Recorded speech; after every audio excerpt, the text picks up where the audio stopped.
আমি অসম জাতীয়তাবাদী যুৱ ছাত্ৰ পৰিষদ টেঙাখাত আঞ্চলিক সমিতিয়ে সদায় আমি অঞ্চলটোৰ সাংস্কৃতিক শৈক্ষিক প্ৰতিটো ক্ষেত্ৰত উত্তৰণৰ কাৰণে মাত মাতি আহিছোঁ। বিভিন্ন কাৰ্যসূচী আমি সম্পাদনা কৰি আহিছোঁ আৰু এই বছৰো আমি আমাৰ যাতে নৱপ্ৰজন্মই বিহুটোক সঁচা ৰূপত জীয়াই ৰাখিব পাৰে তাৰ প্ৰতি লক্ষ্য ৰাখি এইবাৰো আমি বিহু নাচ আৰু ঢোল বাদন প্ৰশিক্ষণৰ কাৰণে আমি ব্যৱস্থা কৰিছোঁ।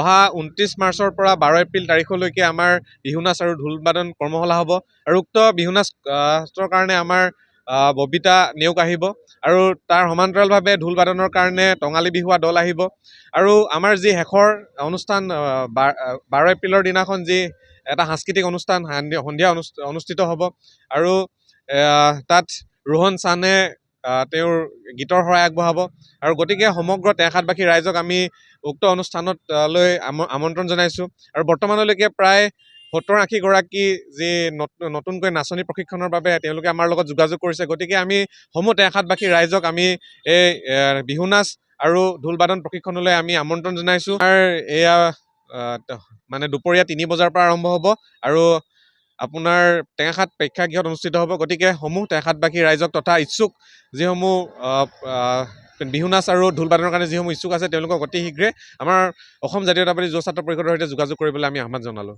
বৰ্তমানলৈকে আমি কোনো ধৰণৰ মাচুলৰ আমি দিহা কৰা হোৱা নাই।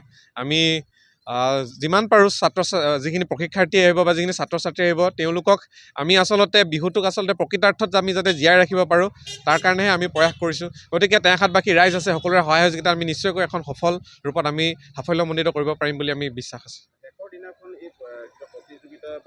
শেষৰ দিনাখন নিশ্চয়কৈ আমাৰ প্ৰতিযোগিতা অনুষ্ঠিত হ'ব। যিসমূহ আচলতে ইয়াতে শিকিবলৈ আহিব বিহু নাচ আৰু ঢোল বাদন তেওঁলোকৰ মাজত এখন প্ৰতিযোগিতা অনুষ্ঠিত হ'ব।